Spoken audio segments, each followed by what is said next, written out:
কমিটির সদস্য সহ নেতৃবৃন্দ এবং আমার সামনে উপস্থিত কুমিল্লা বিভাগের বিএনপি সহ অঙ্গ এবং সহযোগী সংগঠনের সকল নেতৃবৃন্দ, আসসালামু আলাইকুম। আমি প্রথমে আপনাদের সকলকে ধন্যবাদ জানাচ্ছি যে আজকে সকাল থেকে আপনারা এই কর্মশালায় পার্টিসিপেট করেছেন, অংশগ্রহণ করেছেন এবং আমরা যে 31 দফা যেটি দিয়েছি এটির কম বেশি বিস্তারিত বিষয়গুলো নিয়ে আপনারা আলোচনা করেছেন প্রত্যেকটি দফার। আজকে প্রায় 650-র মতন মানুষ এখানে উপস্থিত আছেন, আপনারা অংশগ্রহণ করেছেন। প্রিয় সহকর্মীবৃন্দ, এই যে 31 দফা, এই 31 দফাটি কি? 31 দফাটি হচ্ছে বাংলাদেশ এবং বাংলাদেশের মানুষের জন্য আমরা কি করতে চাই, বিএনপির অবস্থান থেকে বিএনপি সরকার গঠনে সক্ষম হলে আমরা আগামী দিনে ইনশাল্লাহ কি করতে চাই সেই বিষয়গুলোর একটি বর্ণনা আছে এখানে। এবং এখানে একটি উল্লেখযোগ্য বিষয় হচ্ছে, আমরা এর ভিতরে গত কয়েক মাসে 2-3 মাসে আমরা দেখেছি যে বিভিন্ন সমাজের বিভিন্ন ব্যক্তি বা সংগঠন অনেকেই বিভিন্ন সংস্কারের কথা বলেছেন। বিএনপি কিন্তু এই সংস্কারের কথা, অর্থাৎ রাষ্ট্রের বিভিন্ন প্রয়োজনের পুনর্গঠনে সংস্কার, ক্ষেত্র বিশেষে সংস্কার প্রয়োজন, এই কথাটি কিন্তু বিএনপি বলেছিল প্রায় 2 বছর আগে। আপনারা সকলেই কম বেশি ওয়াকিফল আছেন। যখন আমরা জানতাম স্বৈরাচার বিদায় হবে, হয়তো এক্সাক্ট টাইমটা আমাদের পরিষ্কার ছিল না, কিন্তু আমরা জানতাম স্বৈরাচার বিদায় হবে, বিশ্বাস আমাদের ছিল। 2 বছর আগে তখনও স্বৈরাচার এই দেশে আছে। স্বৈরাচারী কায়দায়, এই যে আজকে যে পলাতক স্বৈরাচারী কায়দায় সে দেশের মানুষকে কষ্ট দিচ্ছে। সেই সময় আমরা দিয়েছিলাম। আমরা দেখছি অনেকে খুব রিসেন্টলি কথা বলছে, কেন আমরা সেই সময় দিয়েছিলাম? কারণ বিএনপি সবসময় দেশ এবং দেশের মানুষকে নিয়ে চিন্তা করে বলেই কিন্তু 2 বছর আগে, যখন অনেকেই বিশ্বাস করতে চাইতো না যে স্বৈরাচার বিদায় হবে, আমরা সেই সময় এটা দিয়েছি। পরবর্তীতে তখন আমরা প্রথমে দিয়েছিলাম 27 দফা, পরবর্তীতে এটা 31 দফা হয়েছে। কারণ আমাদের সাথে যে সকল দল, গণতান্ত্রিক দল স্বৈরাচার আন্দোলনে ভূমিকা পালন করেছেন তাদেরও কিছু মতামত ছিল, সেই মতামতগুলোকে আমরা এটার মধ্যে ইনক্লুড করেছি পরবর্তীতে, এবং পরবর্তীতে সেটি 31 দফা হয়েছে।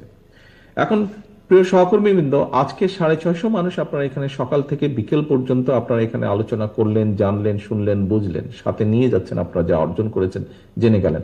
কিন্তু এটি তো শুধু এই ঘরে রাখার বিষয় নয়, বা ঘরে রাখলে তো চলবে না। আপনারা এখানে আজকে যারা উপস্থিত হয়েছেন, আপনারা কিন্তু প্রত্যেকেই বিএনপির প্রতিনিধি হিসেবে উপস্থিত হয়েছেন। আপনি সেটা ইউনিয়ন পর্যায়ে থেকে আসেন, জেলা, থানা, যে পর্যায়ে থেকে আপনি আসেন না কেন, আপনি বিএনপির একজন অ্যাম্বাসাডার হিসেবে এখানে উপস্থিত হয়েছেন। অর্থাৎ আপনি যখন ফিরে যাবেন, মানুষ কিন্তু আপনাকে চিনবে বিএনপির নেতা হিসেবে। এবং খুব স্বাভাবিকভাবে আপনার আশেপাশে পরিবারের অনেক সদস্য বা আপনার এলাকার মানুষ কিন্তু জানে আজকে আপনি এরকম একটা অনুষ্ঠানে এসেছেন। আপনি যাওয়ার পরে যারা আপনাকে আজকে পাবে, অথবা যারা আপনাকে সাথে আগামীকাল পরশু দেখাবে, আপনাকে কিন্তু জিজ্ঞেস করবে যে ভাই 10 তারিখে যে আপনারা অনুষ্ঠানে গেলেন, কি হলো, আপনারা একটু কি জানলেন, কি বুঝলেন, আপনাকে কিন্তু জিজ্ঞেস করবে আশেপাশের মানুষ আপনাকে। এখন সহকর্মীবৃন্দ, আপনাদের দায়িত্ব হচ্ছে, যেই কথাটি বলছিলাম, দয়া করে এটি আবদ্ধ রাখবেন না এই ঘরে।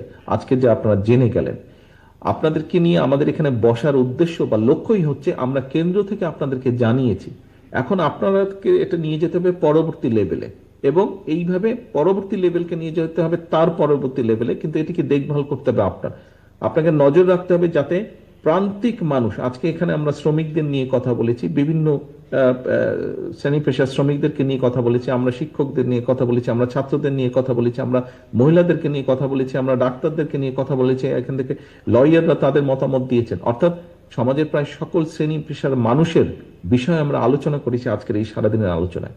আপনাদেরকে এই মানুষগুলোর কাছে যেতে হবে, এই মানুষগুলোর কাছে পৌঁছে দিতে হবে যে এই হলো আমাদের 31 দফা, তার মধ্যে এই আছে। 31 দফার এরকম ছোট বই একটি আপনাদের প্রত্যেকেই দেওয়া হয়েছে। এই বইয়ের পিছনে কিন্তু অ্যাড্রেস আছে। অর্থাৎ এই 31 দফায় যে সবকিছু তা নয়। আমরা বারে বারে বলেছি, প্রতিবার বলেছি, 31 দফা কোনো ধর্মীয় গ্রন্থ নয় যে এটিকে কোনো রকম পরিবর্তন করা যাবে না। অবশ্যই কোনো প্রস্তাব যদি আসে, কোনো বিষয় যেটি বেটার হতে পারে, বেটার মনে হতে পারে, বেটার যেটির পসিবিলিটি আছে, আমরা অবশ্যই সেরকম প্রস্তাব গ্রহণ করব এবং সেটি অনুযায়ী আমরা বাস্তবায়নের চেষ্টা করব আমাদের সুযোগ সুবিধা মতো। প্রিয় সহকর্মীবৃন্দ, মূল লক্ষ্য বা উদ্দেশ্য হচ্ছে দেশ এবং দেশের মানুষের জন্য কিছু করা, তার জন্য একটি লক্ষ্য ঠিক করা, পরিকল্পনা ঠিক করা, এবং সেটি হচ্ছে 31 দফা। এবং পরবর্তী মূল লক্ষ্য হচ্ছে মানুষকে কনভিন্স করা। আমাদের একজন নেত্রী এখানে বলেছেন, একটি প্রস্তাব দিয়েছেন যে আমরা কাউকে যদি কিছু দিয়ে আমাদের পক্ষে আনতে পারি না, সেটি অনৈতিক কাজ, সেটি আমরা করব না। আমরা যেটি করব, আমাদের আদর্শ, লক্ষ্য, উদ্দেশ্য দিয়ে আমরা মানুষকে কনভিন্স করব, আমাদের পক্ষে আমরা নিয়ে আসব। কারণ আমরা দেখেছি কিভাবে ডামি ভোট হয়েছে এই দেশে, আমরা দেখেছি কিভাবে নিশিরাতের ভোট হয়েছে এই দেশে, আমরা দেখেছি কিভাবে ভোট ডাকাতি হয়েছে। এবং ভোট ডাকাতি, নিশিরাত, ডামি ভোট, এইগুলো যে দেশের কোনো ভালো কিছু করতে পারে না, এটি প্রমাণিত। আমরা চাই আগামী দিনে দেশে একটি জবাবদিহিতার সরকার শুরু হোক। আমি সেদিনও বলেছি, ইউপি চেয়ারম্যান থেকে শুরু করে দেশের প্রধানমন্ত্রী, প্রত্যেককে জবাব দিতে হবে জনগণের কাছে, যা প্রত্যেকের জবাবদিহিতা থাকতে হবে। আপনার পরিবারকে দিয়ে আপনি চিন্তা করে দেখুন, পরিবারে একটি জবাবদিহিতা আছে বলেই কিন্তু পরিবার ঐক্যবদ্ধ থাকে, পরিবারের মধ্যে জবাবদিহিতা আছে বলেই কিন্তু পরিবারে এগিয়ে যায় সকলকে সাথে নিয়ে। সমগ্র দেশটি একটি বড় পরিবার, আমাদের এই পরিবারের নাম বাংলাদেশ, আমাদের পরিবারের ফ্যামিলি নেম হচ্ছে আমরা বাংলাদেশি। কাজী প্রিয় সহকর্মীবৃন্দ, আমাদের পরিবারের মতন যদি দেশে জবাবদিহিতা থাকে, প্রতিটি স্টেজে যদি, প্রতিটি সেক্টরে যদি জবাবদিহিতা থাকে, আমরা এখানে কম বেশি আপনারা যারা আছেন প্রত্যেকেই আপনারা কম বেশি পৃথিবীর ভালো ভালো দেশ গিয়েছেন, ফিরে এসে বলে আহা আমার দেশটা যদি লন্ডনের মতন হতো, আমার দেশটা যদি আমেরিকার মতন হতো, সিঙ্গাপুরের মতন হতো। সহকর্মীবৃন্দ, সেই দেশের প্রত্যেকটি যারা রাষ্ট্রের দায়িত্বে, সরকারের দায়িত্বে থাকে, সেইগুলো প্রতিষ্ঠানের প্রত্যেকটি ব্যক্তির জবাবদিহিতা থাকে জনগণের কাছে, এবং সেই জন্যই কিন্তু সেই দেশগুলোতে ভালো কিছু হয়, যার ফল দেশ এবং দেশের মানুষ ভোগ করে। আমাদের ইচ্ছা, আমাদের পরিকল্পনা, আমাদের প্রত্যাশা, আমরা দেশের মানুষের কাছে একটি জবাবদিহিতামূলক সরকার গঠন করতে চাই, যারা জনগণের কাছে জবাবদিহিতা করতে বাধ্য থাকবে। তাহলেই দেশের সমস্যার সমাধানগুলি করতে সক্ষম হব আমরা পর্যায়ক্রমিকভাবে। সহকর্মীবৃন্দ, আরেকটি কথা উল্লেখ না করলেই নয়। আপনারা প্রায়শই, আমি প্রায় প্রত্যেকটি অনুষ্ঠানে এটি বলেছি, আমি আপনাদের সামনে আবারও সেই পুরনো কথাই তুলে ধরতে চাই। পুরনো এই জন্য, কথাটি হতে পারে পুরনো, কিন্তু আমার কাছে মনে হয় এই কথাটি বোধহয় সঠিক। দেখুন, আপনাদের সাথে যখন আমার দলীয় অনুষ্ঠানে বা বিভিন্ন জায়গায় যখন কথাবার্তা হয়, তখন কিন্তু আপনারা একটি কথা বলে থাকেন যে বিএনপির উপরে এই দেশের মানুষের, অধিকাংশ মানুষের আস্থা রয়েছে, বিএনপির উপরে এদেশের অধিকাংশ মানুষ আস্থা রাখে, বিশ্বাস রাখে।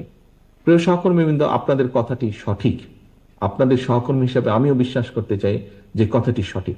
কিন্তু এই যে মানুষের আস্থা, এই যে মানুষের বিশ্বাস আমাদের উপর বা আমাদের প্রতি, এটিকে ধরে রাখার দায়িত্ব কিন্তু আমাদের। এটিকে ধরে রাখার দায়িত্ব কিন্তু জনগণ না, এটিকে ধরে রাখার দায়িত্ব বিএনপির একজন নেতা বা কর্মী হিসাবে দায়িত্ব হচ্ছে আপনার, যে আপনার উপরে মানুষ আস্থা রেখেছে। এবং এই আস্থাটা যদি রাখতে হয়, তাহলে অবশ্যই কিন্তু আমাদের কথাবার্তা, উঠা বসা, চলন বলন সবকিছুতে এমন কিছু থাকতে হবে যে কারণে মানুষ আমাদের উপরে ভরসা করবে, যে কারণে মানুষ আমাদের উপরে আস্থা রাখবে।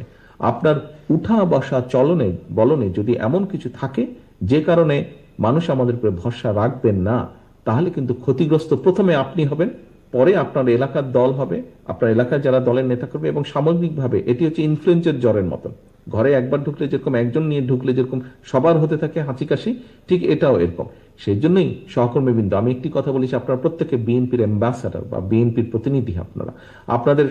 আপনাদেরকে দেখে মানুষ বুঝবে বিএনপি কি। কাজেই দয়া করে নিজেদের সকলকে পরিবর্তন করুন, মানুষের প্রত্যাশা অনুযায়ী উঠা বসা, কথাবার্তা, চলাফেরা দয়া করে করুন। কারণ এই যে মানুষের প্রত্যাশা, এটিকে ধরে রাখতে হবে। আপনি, আমি, আমাদের সকলকে ঐকান্তিক প্রচেষ্টার মাধ্যমে এটিকে ধরে রাখতে হবে। আজকে আমরা যেরকম 31 দফা নিয়ে আলোচনা করেছি, আজকে আমরা যেরকম 31 দফা পৌঁছে দেব, আজকে যেরকম আমরা সরকার গঠনের সুযোগ পেলে 31 দফা বাস্তবায়নের সর্বোচ্চ চেষ্টা করব, ঠিক একইভাবে আমাদেরকে চেষ্টা করতে হবে আমাদের স্ব অবস্থান থেকে। আপনি, আমি, আমরা কি হয়তো মনে করতে পারি যে আচ্ছা আমি একা এরকম কিছু করলে কি হবে। দেখুন, ওই যে বললাম ইনফ্লুয়েঞ্জার, আপনি যদি একা করেন আপনাকে থেকে আরেকজন করবে, কিন্তু আপনি যদি সঠিক থাকেন, আপনি যদি দৃঢ় থাকেন, তাহলে আপনি আরেকজনকে, আপনার আরেক সহকর্মীকে আপনি শাসন করতে সক্ষম হবেন, তাকে আপনি গাইড করতে সক্ষম হবেন, তাকে আপনি সতর্ক করতে সক্ষম হবেন। সহকর্মীবৃন্দ, এখানে অনেক মুরব্বীকেও আমি দেখতে পাচ্ছি আমার সামনে বসে আছেন। সকলের কাছে একটি কথা তুলে ধরতে চাই আমি। আমাদের বহু নেতা কর্মী, বহু সহকর্মী বিগত 15 বছরে গুম হয়েছে, খুন হয়েছে, অত্যাচারিত হয়েছে, নির্যাতিত হয়েছে, পঙ্গু হয়েছে অনেকে, বাড়িঘর ধ্বংস হয়ে গেছে অনেকের। কিন্তু তারপরেও দল ছাড়েনি এই মানুষগুলো। কেন? একটি বিশ্বাস নিয়ে। সেই বিশ্বাসটি ছিল জনগণের অধিকার প্রতিষ্ঠার যে আন্দোলন, সেটি সফল হবে, সেটি সফল করবে, এটির প্রতিজ্ঞা ছিল। প্রিয় সহকর্মীবৃন্দ, এখানে আপনারা অনেকেই আছেন। আমি সংক্ষেপে আমার কথাটি তুলে ধরতে চাই, হয়তো প্রত্যেকেরটা আমার জানা নেই। বাট আমারটা কম বেশি আপনারা জানেন। আমার বাবা শহীদ রাষ্ট্রপতি জিয়াউর রহমান এই দেশের জন্য কাজ করতে গিয়েই ষড়যন্ত্রকারীদের হাতে শহীদ হয়েছেন। আমার ভাই শহীদ হয়েছেন বা মারা গিয়েছেন ষড়যন্ত্রকারীদের অত্যাচারে। আমার মা দেশনেত্রী খালেদা জিয়া, যাকে এক বাক্যে আপনারা প্রত্যেকটি মানুষ এখানে চেনেন, উনাকে ষড়যন্ত্রকারীরা শুধুমাত্র দেশের পক্ষে থাকার জন্য, দেশের মানুষের পক্ষে থাকার জন্য কিভাবে নির্যাতিত হতে হয়েছে ওনাকে, সেই বিস্তারিত কাহিনীতে আমি গেলাম না। কাজেই সহকর্মীবৃন্দ, বাংলাদেশের বহু পরিবার, বিএনপির বহু পরিবারের কাহিনী কিন্তু এই রকম। বহু পরিবারের কাহিনী এবং আমার পরিবারের কাহিনী একই রকম। বহু নেতাকর্মী আছেন যার বাবা মারা গিয়েছে, মা মারা গিয়েছে, এই যে অনেকেই হাত তুলছেন, বাবা মারা গিয়েছে, মা মারা গিয়েছে, স্বজন মারা গিয়েছে, হাত করা অবস্থায় তাকে জানাজায় যেতে হয়েছে অথবা জানাজাও পাননি। বহু মানুষ আছেন, বহু মানুষ আছেন, এই যে অনেকেই হাত তুলছেন। সহকর্মীবৃন্দ, আজকে বিভাগীয় পর্যায়ে আমাদের শেষ কর্মসূচি, আমরা এরপরে জেলা পর্যায়ে শুরু করব। আমি শুধু আজকে কুমিল্লা বিভাগের নেতাকর্মীদের উদ্দেশ্যে কথাটি বলছি না, আমি সমগ্র বাংলাদেশে ছড়িয়ে ছিটিয়ে থাকা আমার লক্ষ কোটি নেতাকর্মীর উদ্দেশ্যে কথাটি বলতে চাই। যেহেতু আপনারা বলছেন দেশের মানুষ বিএনপির উপর আস্থা রাখে, আসুন, বহু সময় নষ্ট হয়েছে, স্বৈরাচার অনেক কিছু ধ্বংস করে দিয়ে গেছে, এই দেশটাকে তারা ধ্বংস করে দিয়ে গেছে, এই দেশের মানুষের ভবিষ্যৎ তারা ধ্বংস করে দিতে চেয়েছিল। এখনো সম্ভাবনা আছে এবং সেই সম্ভাবনাকে যদি বাস্তবায়ন করতে হয়, মানুষ বিএনপির দিকেই তাকিয়ে আছে। বিএনপি হিসাবে আসুন আমরা মানুষের সেই প্রত্যাশা পূরণের জন্য আমাদের সর্বোচ্চ দিয়ে আমরা চেষ্টা করি। এই দেশের জনগণের অধিকার ফেরানোর জন্য আমাদের সহকর্মীরাই জীবন দিয়েছে, আপনাদের আরো মানুষ দিয়েছে, বাট আমাদের সহকর্মীদের সংখ্যা বেশি। আমরা যে মানুষগুলো গুম হয়েছে, খুন হয়েছে, অত্যাচারিত হয়েছে, নির্যাতিত হয়েছে, আমরা রাজনৈতিক দল হিসেবে যদি বিবেচনা করি, দেখা যাবে আমাদের নেতাকর্মীর সংখ্যাই সবচেয়ে বেশি। কাজেই যেই দলটি এত অত্যাচার নির্যাতন সহ্য করেছে, যেই দলটির এত মানুষ গুম খুনের শিকার হয়েছে, শহীদ হয়েছে, 60 লক্ষের মতন মানুষ গায়েবী মামলার শিকার হয়েছে, সেই দলটির কাছেই মানুষ প্রত্যাশা করে। সেই দলটিরও উচিত সেই প্রত্যাশা পূরণের জন্য নিজেদেরকে প্রস্তুত করা। শুধু নিজের কথা ভাবলে হবে না, আসুন আমরা দেশ এবং মানুষের কথা ভাবি। আসুন জীবনে বেঁচে থাকার জন্য যতটুকু আপনার প্রয়োজন আমরা ততটুকু করি, বাকি সময়টুকু আসুন আমরা মানুষ এবং দেশের জন্য ব্যয় করি। তাহলে আপনি মানুষের মধ্যে চিরস্মরণীয় হয়ে থাকবেন। প্রিয় সহকর্মীবৃন্দ, আসুন আজকে আমাদের প্রত্যাশা হোক, আমাদের শপথ হোক, আমাদের প্রতিজ্ঞা হোক, জীবনের বাকি দিনগুলো আমরা চেষ্টা করব এই দেশের জন্য, দেশের মানুষের জন্য ভালো কিছু করার, ভালো কিছু করে চলে যাবার। সকলকে আন্তরিকভাবে ধন্যবাদ। সকলে সুস্থ থাকবেন, ভালো থাকবেন। আল্লাহ হাফেজ। বাংলাদেশ জিন্দাবাদ। বাংলাদেশ জাতীয়তাবাদী দল জিন্দাবাদ।